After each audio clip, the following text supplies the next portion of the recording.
Your grandmother was right to be angry. Your grandfather was right to be suspicious. Your parents were right to warn you that this country would never change.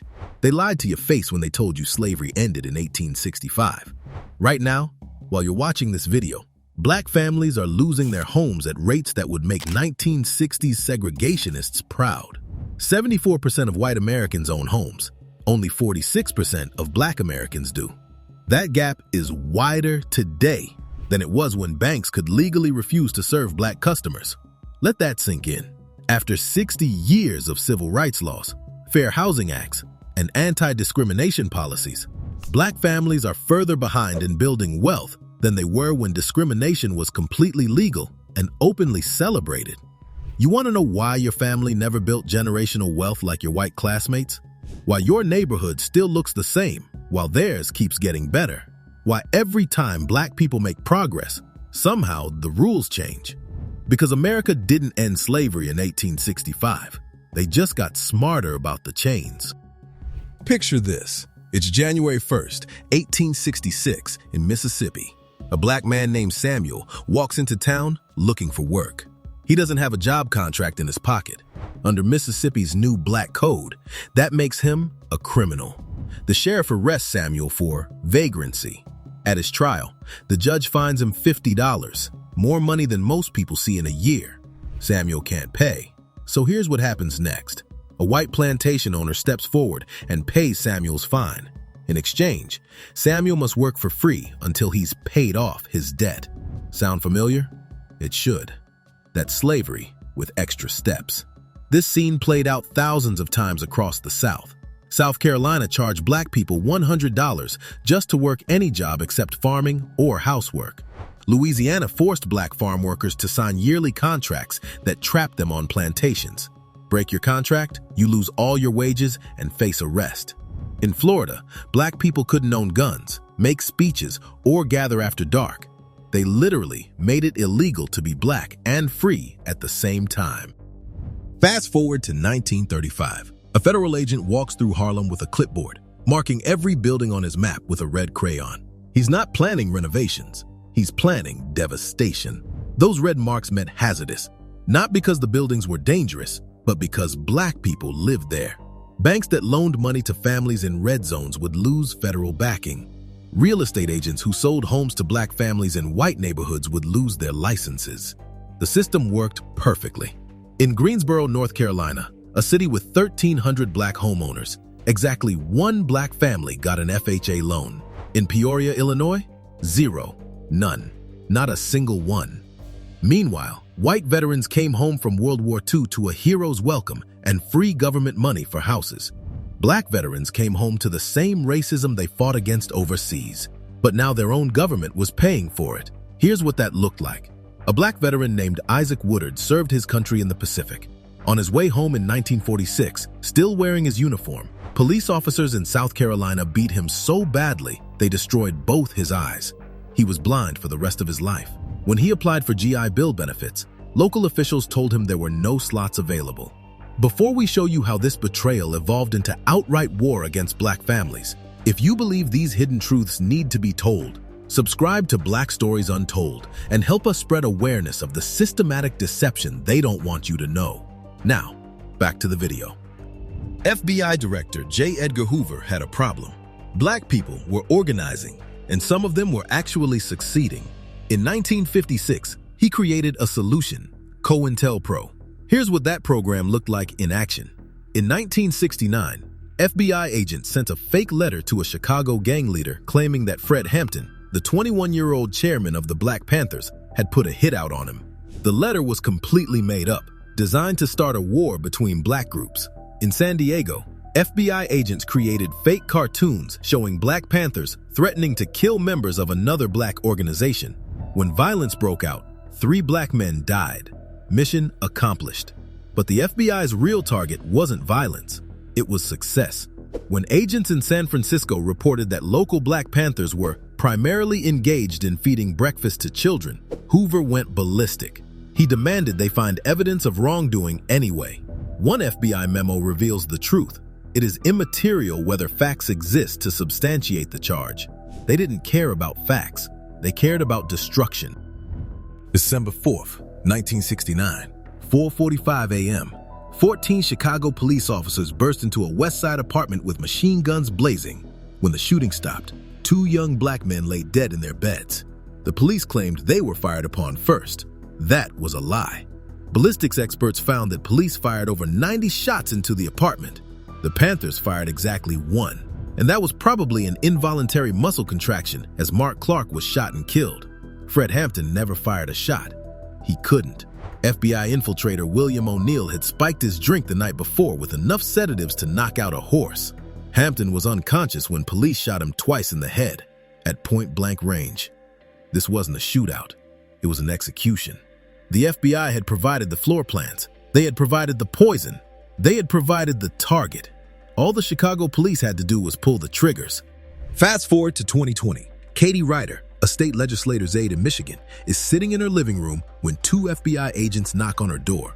They want to talk about a private Zoom call where she discussed banning tear gas against protesters. How did they know about a private call? They won't say. This is COINTELPRO in the digital age. In 2017, the FBI created a new category for black activists, Black Identity Extremists. Translation: black people who think racism exists. Malkia Cyril knows this game. Her mother was a Black Panther in the 1960s who ran free breakfast programs in New York. FBI agents visited her mother in 2005, just weeks before she died of cancer. 50 years later, they were still watching, still harassing, still trying to intimidate. As Cyril warns, this harassment didn't end in 1969. It didn't end when COINTELPRO was exposed in 1971. It is continuing today. January 20th, 2025. While most people were watching the inauguration, Trump was signing death warrants for civil rights. Within hours, he had eliminated racial equity programs across the federal government. By February, he killed fair housing rules that required cities to actually address segregation. By March, he had gutted environmental justice programs and eliminated civil rights offices across multiple agencies.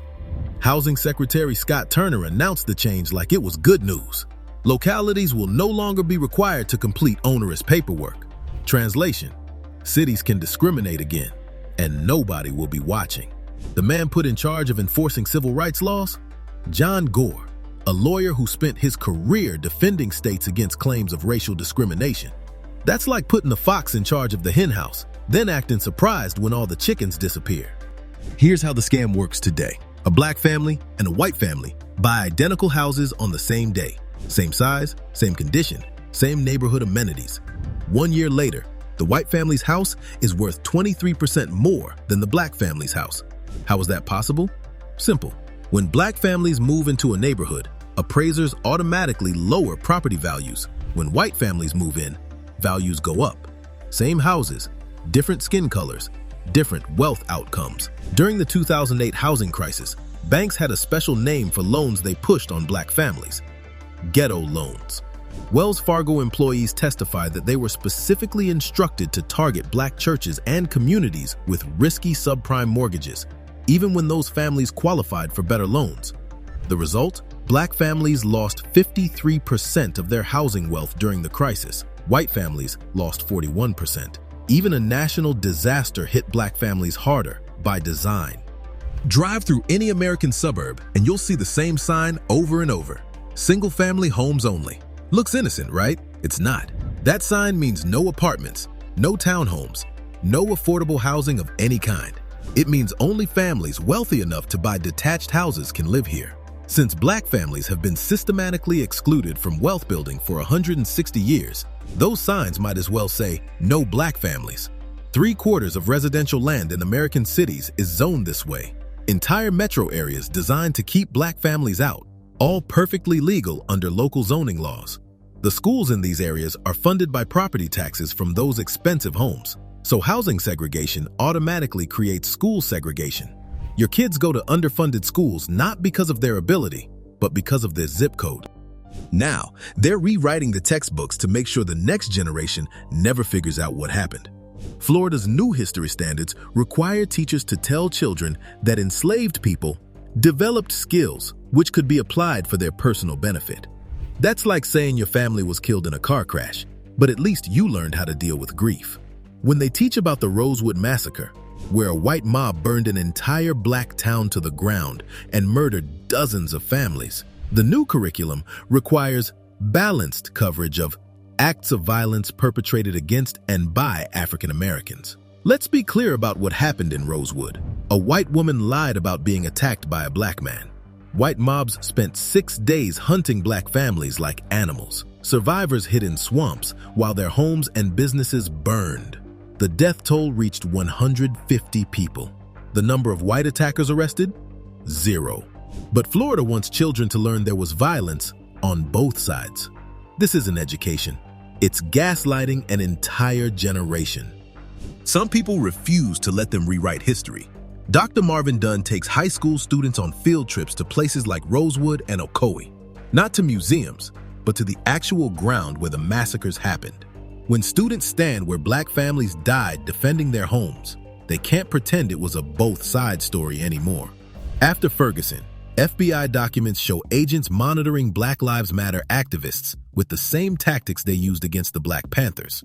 But instead of being intimidated, activists filed lawsuits exposing the surveillance. They timed their legal action with Black Panther anniversaries, using history as a weapon against modern oppression. The movement for Black Lives brought together over 50 organizations, despite constant FBI monitoring. Every attempt to infiltrate and destroy has only created more unity. When black families build wealth, it exposes the lie that poverty is a personal choice.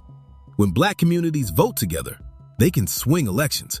When black history is taught accurately, it reveals 160 years of systematic theft disguised as individual failure. That's why they fight so hard to keep us divided. That's why they rewrite textbooks and eliminate civil rights offices. That's why they surveil private phone calls and infiltrate peaceful organizations. They know that if black Americans ever fully understood how the game has been rigged, the whole system would collapse. Trump's 2025 assault on civil rights isn't random. It's the acceleration of a 160-year strategy to maintain white dominance through legal mechanisms. Every previous era adapted to changing circumstances while preserving the same goal: keep black families powerless. Black codes became Jim Crow, became redlining, became COINTELPRO, became modern discrimination. They're counting on you to forget, to blame yourself, to believe they're rewritten histories. The secret laws are secret no more. The question is, what are you going to do with this knowledge? If this video opened your eyes to the systematic nature of this oppression, subscribe to Black Stories Untold and share this with everyone who needs to know the truth. Like this video if you're ready to stop playing by their rigged rules. They've been playing the long game for centuries, but the truth doesn't play games. It just wins.